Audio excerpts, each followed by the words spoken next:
welcome back to my channel.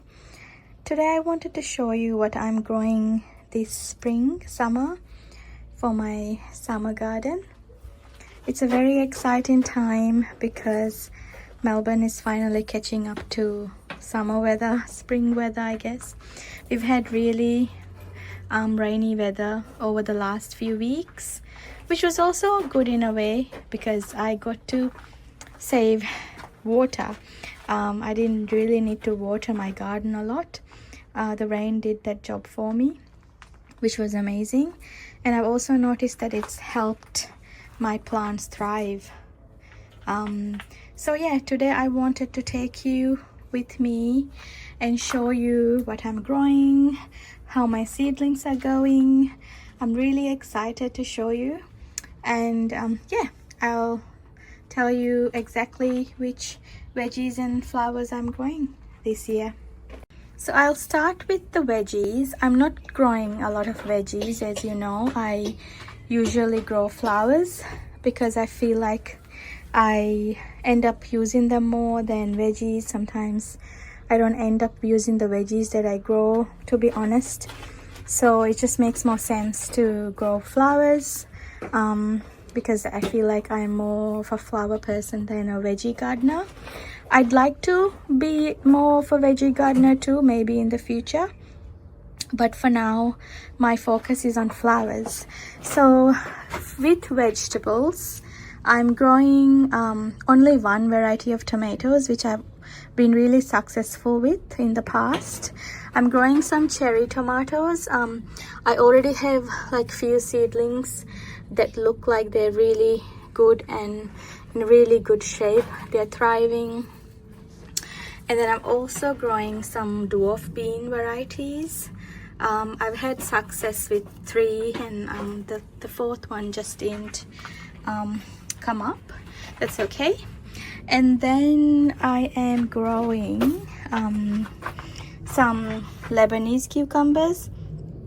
This is for my daughter because she loves cucumbers, and it's really fun to grow cucumbers because it's high yielding and you don't really need to do a lot. They just do really well by themselves.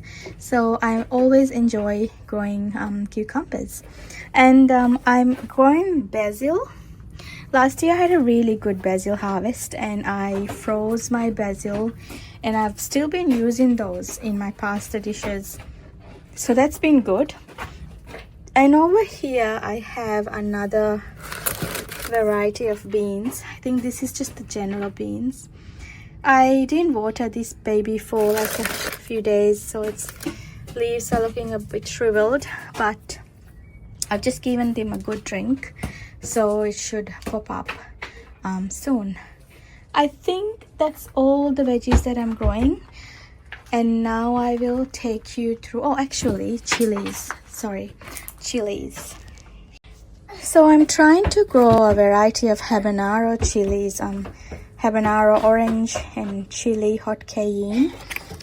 They still haven't sprouted, and I know chilies need a lot of heat to sprout, so they may be taking some time. I think even last year my Thai chilies were the latest to sprout, which was okay. They did well, and I overwintered them in my veggie patch, and the two of them, actually 3, have come back. They didn't dry completely in winter, which is awesome.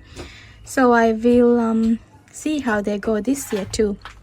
And the other chili that I've attempted to grow is habaneros, but they're not doing anything. I don't think this has been successful, which is really sad because I really wanted to have a really big harvest of chili this year.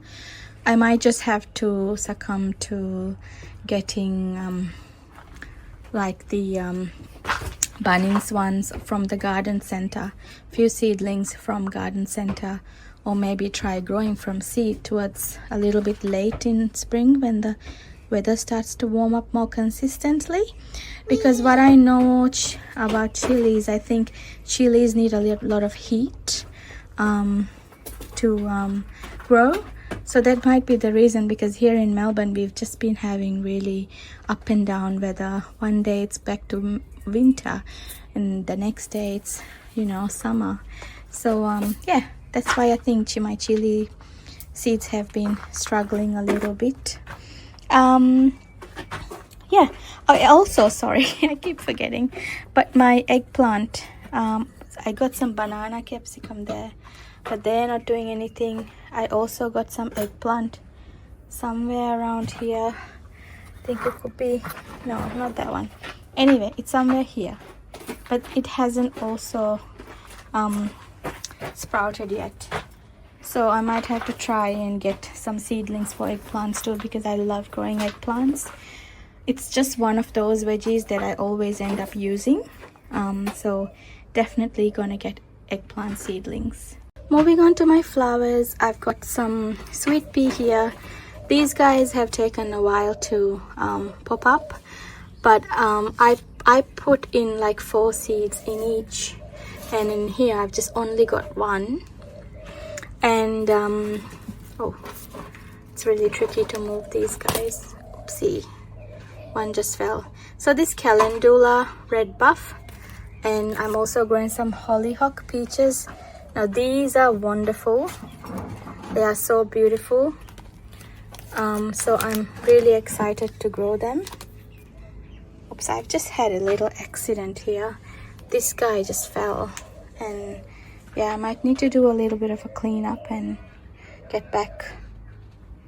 So here I have dahlia, floret, bee's choice, pom-poms, another pom-pom, red skin, rigoletto, and dwarf doubles.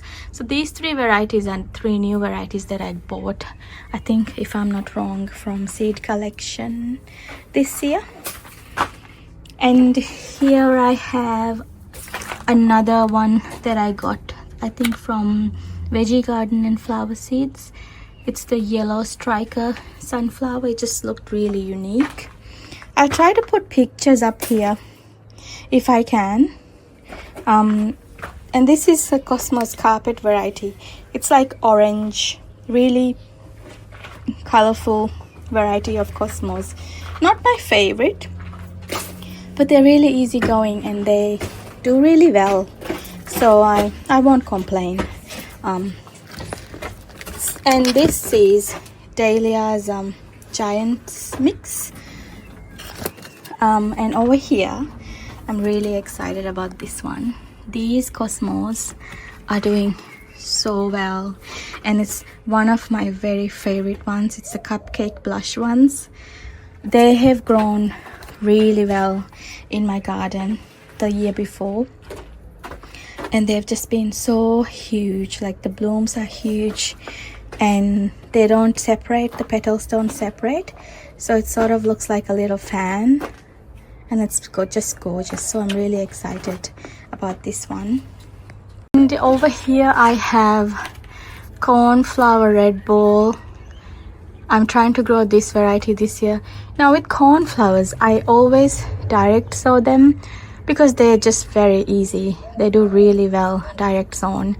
But I have really a huge issue with snails in my garden. They're just everywhere, and most of my seedlings just get gobbled up the minute they pop out of the soil. So this is why I have such a huge seedling collection ever since last year, because I just didn't want to end up losing my seedlings after all that hard work to snails.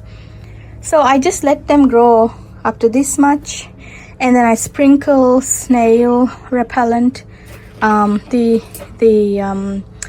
one that's not bad for veggies and flowers, around the seedlings, and they just let them be. And then the basil, which I've shown you, these are the normal bean variety. And I think over here, what do I have here? Don't even remember what I have here. But yeah, these are Thai eggplant. Okay, so they're popping up, which is good. They're just slow to grow, but I'm glad they're growing now. So this whole punnet, I put sunflowers in, but they're just not doing so well. These are seeds I collected from last few summers. Yeah, that's beautiful, isn't it? Last few summers, and yeah, they're not doing really well. So my idea is to put in new, probably zinnias or cosmos in here, more cosmos and zinnias in here, and just use the soil to grow something else. But over here I have zinnia. I think this is the floret variety, if I'm not wrong. Let's just have a look. Oh yes, this is the these are the floret flower varieties. So the precious metals, the pearl, peaches, and the blush ones, they're really pretty. And here, my favorites, cosmos double Dutch rose. These cosmos are the most beautiful cosmos you'll ever grow. They're like double petals, and they look like mini roses, and they're just divine when they bloom. And they're really good at blooming too. Like I had lots of blooms in just one plant. So my plan is to sort of put these babies around everywhere in the garden and just wait for them to bloom. And here I have a variety of sunflowers that I'm growing from seed. Here too, looks like some of them are not growing. Well, I'll try again, but yeah. So that's it for now. These are all the seedlings that I'm growing this year. I don't know, depending on how I feel, I might try to grow some more seeds. I'll have to go through my seeds again and see if there's anything I fancy growing again, or if I can be bothered. This is a lot of work, so I'm quite happy with these for now, and honestly I don't think I have space for any more than this. I always struggle with finding space for all these flowers because I always end up planting more.